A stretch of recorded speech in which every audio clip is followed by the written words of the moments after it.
കോഴിക്കോട്ടെ ഒരു സ്കൂളിൽ രാത്രി ഒരു പൂജ നടത്തിയ കാര്യം ഓർമ്മ ഉണ്ടല്ലോ. പഠിത്തമുണ്ടായ സംഭവമാണ്. അതിൽ വലിയ പുലിവാലുണ്ട്. അതിൽ അധികൃതർ ഇടപെട്ടിട്ടുണ്ട്. ആ മാനേജർക്ക് വലിയ പ്രശ്നമായിട്ട് വന്നിട്ടുണ്ട്. സത്യം പറഞ്ഞാൽ ഒരു പൂജ എന്നൊക്കെ പറഞ്ഞാൽ നല്ല കാര്യത്തിനാണ് പൂജ ചെയ്യുക. പിന്നെ സ്കൂളിലാണ് ചെയ്തതെന്നുള്ളൊരു വിഷയമുണ്ട്. പൊതുസ്ഥലമാണ്. ഈ സ്കൂളിന് പണം കൊടുക്കുന്നത് സർക്കാരാണ്. എയ്ഡഡ് സ്കൂളാണ്, പക്ഷെ അവിടെ ശമ്പളം കൊടുക്കുന്നതും ആ സ്കൂളിൽ കുട്ടികൾക്ക് വേണ്ട ഭൗതിക സൗകര്യം ഒരുക്കുന്നതൊക്കെ സർക്കാരാണ്. ഇയാളെന്താ ചെയ്യുന്നത്? ഇയാൾ അധ്യാപകരിൽ നിന്ന് ലക്ഷക്കണക്കിന് രൂപ വാങ്ങി വയ്ക്കുന്നു. ഒന്നുമില്ല. അതിനിടയ്ക്ക് ഇയാൾക്ക് നല്ല കാര്യം ചെയ്യാൻ തോന്നി. നല്ല കാര്യം എന്ന രീതിയിലാണെങ്കിൽ നമുക്ക് സമ്മതിക്കാം. പക്ഷേ ആദ്യം പോയി എതിർത്തു ഇടതന്മാർ. എന്താ ഒരു കാരണം കൂടി ഉണ്ട്. പൊതുകാര്യം ആണ് സംഭവം. അതിന് പുറമെ BJP-കാരനാണ് ഇതിൻ്റെ മാനേജർ. അപ്പോൾ പിന്നെ ഇടതന്മാരെ എതിർക്കും. പക്ഷെ കോൺഗ്രസ്സിന് യാതൊരു വ്യത്യാസമില്ല. കാരണം അവർക്ക് ഇതിലൊന്നും വലിയ വിഷമമില്ല. പൂജ വരുമ്പോഴില്ല. അവർ കാണിച്ച പ്രതിഷ്ഠയ്ക്ക് തന്നെ പോകാൻ തയ്യാറായിരുന്നു അന്ന്.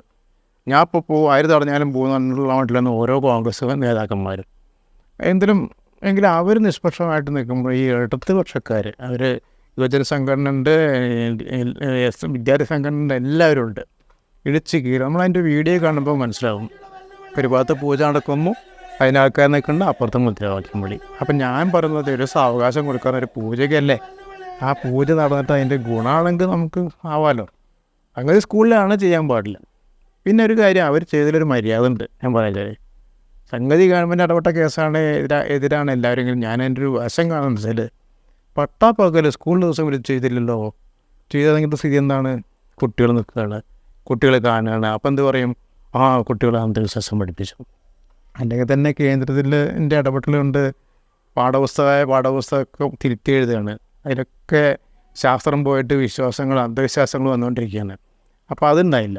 പിന്നെ മറ്റൊന്ന്, ഈ പറഞ്ഞ പോലെ ആ സ്കൂളിലെ കുട്ടികളൊക്കെ നന്നായി പഠിച്ച് വിജയിക്കണം, സ്കൂളിൽ കൂടെ കുട്ടികൾ വരണം എന്നൊക്കെയാണെന്ന് വെച്ചാൽ നമുക്ക് അതിനെ കുറ്റം പറയാനില്ല. പക്ഷേ ഇവിടെ പ്രശ്നം ഉണ്ടായിട്ടുണ്ട്. ഇവിടെ എന്താ സംഭവിച്ചാൽ HM അറിഞ്ഞിട്ടില്ല, PTA പ്രസിഡൻ്റ് അറിഞ്ഞിട്ടില്ല. അപ്പോൾ ഇതൊരു സാധാ പൂജയാണോ മന്ത്രവാദമോ എന്നാണ് സംശയമുണ്ട്. ഒന്നെങ്കിൽ ഇവർക്കൊക്കെ എതിരായിരിക്കാം. എന്തായാലും ഇതിന് സപ്പോർട്ട് ചെയ്യുന്ന ആളുണ്ട്.